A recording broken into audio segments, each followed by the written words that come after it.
I got Dark Scythe in 30 days. 30 days ago, I thought getting the Dark Scythe was extremely difficult and boring. But as you can see, I finally got it.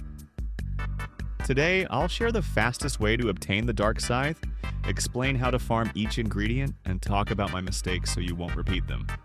To buy the Dark Scythe, you need to complete 250 quests from Gifted Riley B and collect 1,500 red extracts, 200 stingers, 100 hard waxes, 50 caustic waxes, 50 super smoothies, 3 invigorating nectar vials, and 2.5 trillion honey. Let's start with red extracts. You can get red extracts in different ways, such as completing quests, defeating mobs, playing memory match, planting sprouts, or crafting them in the blender. You should use all of these methods, but the main focus should be crafting them in the blender. To craft 1 red extract, you need 50 strawberries and 10 royal jellies.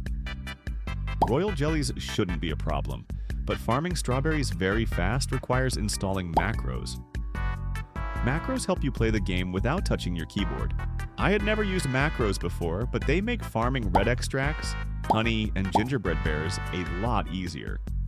So I'm using Natro macro, which you can download from the link in the description. Here are my settings. With this settings, you can farm from 300 to 500 strawberries per hour, which gains you from 6 to 8 red extracts every hour, or from 150 to 200 red extracts every day. Don't forget to use macros when you're tired or busy. Now, let's move on to completing 250 Riley B's quests. This is a very difficult part, so you really need to pay attention. The Gifted Riley B is an infinite quest giver. Its quests scale up in difficulty the more you complete them, but the rewards also improve as the quests become harder. Here's a full list of possible quests. Let's talk about how to complete them. Abilities is one of the most annoying quests, but it can be completed with macros, so you don't need to do anything special. Booster is just as annoying as the previous one, but it can also be completed with macros. However, you'll need some precise bees to collect red boost tokens efficiently. Cleanup is much easier. It takes just 3 minutes. Run around all 3 fields while using gumdrops and you're done. Extraction is super simple. No explanation needed. Goo is also easy. Medley is a bit harder because you need to collect red ability tokens, but not in large amounts. Mushrooms is easy. Picnic requires you to defeat fire ants, but that shouldn't be a problem since you can kill up to 100 fire ants in each ant challenge. Pollen is just collecting pollen, nothing special. Rampage is a harder one. You still need to kill fire ants, but also 10 ladybugs. There are 2 ladybugs in the strawberry field, 1 in the clover field, and 1 in the mushroom field. That makes 4 ladybugs in total with a respawn time of 5 minutes each, meaning killing 10 of them takes less than 15 minutes. Additionally, you need to collect Rage tokens, which are dropped by Rage Bee or Spicy Bee. The fastest way to get them is by killing big mobs like Mondo Chick, Stump Snail, or completing Robo Challenge or Ant Challenge. Roses is super simple. Scavenge requires magic beans to complete quickly since you need to collect a lot of strawberry tokens. However, you can still complete it with macros. Skirmish is just killing 10 ladybugs as explained in Rampage. Strawberries is very easy.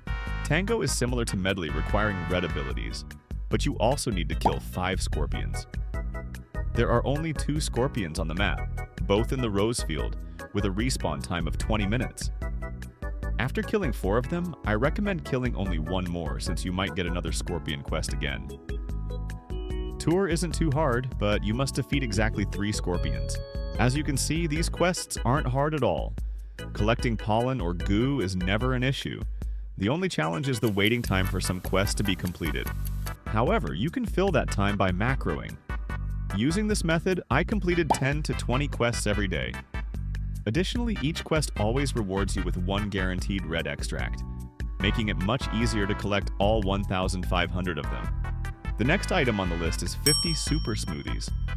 There are many ways to obtain them, but the 2 most effective methods are crafting them in a blender or buying them from Bee Bear's catalog.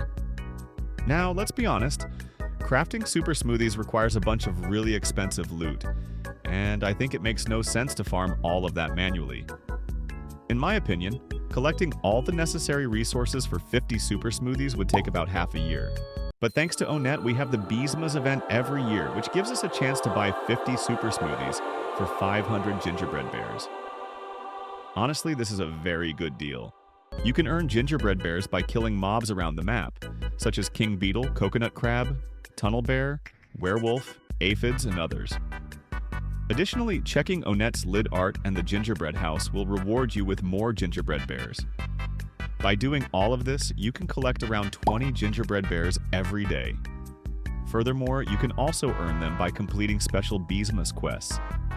In that way, you can collect all the required gingerbread bears in less than 30 days, unless you spend them as foolishly as I did. A few days ago, when the Beesmas timer was almost over, I panicked. So I started spending my gingerbread bears and bought the Brilliant Beesmas bundle from Bear's catalog, thinking, I need to spend my gingerbread bears on something useful, like Caustic Waxes. But, as expected, Onet extended Beesmas, and I basically threw my gingerbread bears in the trash. However, it turns out that getting both hard waxes and caustic waxes is actually very simple. To get hard waxes, just loot puff shrooms and keep playing the game. They will stack automatically. Caustic waxes are a bit harder to obtain. You can get them as a rare drop from Riley B's Honey Day candles by crafting them in the blender or through some guaranteed methods.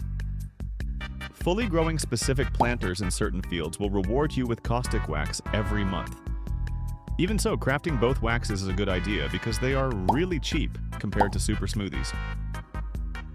Now that we've discussed the hardest part, you can relax.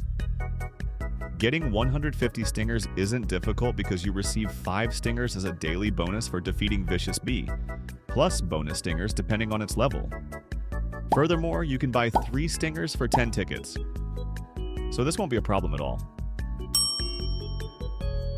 Invigorating nectar vials are crafted in the nectar condenser for every 12 hours of invigorating nectar.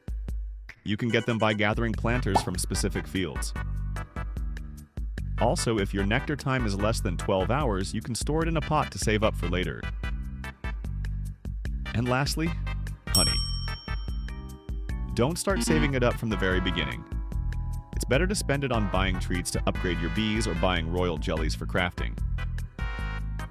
Once you've almost finished gathering all the required items, you can farm the remaining 2.5 trillion honey.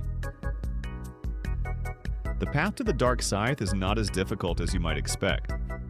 The most important thing is following the right sequence of actions. Focus mainly on macroing for red extracts, completing quests, and collecting gingerbread bears to buy 50 super smoothies. If you follow my advices and don't repeat my mistakes, you'll be able to get this red endgame tool in 30 days, just like I did. But who knows? Maybe you'll do it even faster. Anyway, if you found this video interesting and helpful, please like and subscribe. Also, let me know in the comments if I missed something. Thank you for watching, and see you later.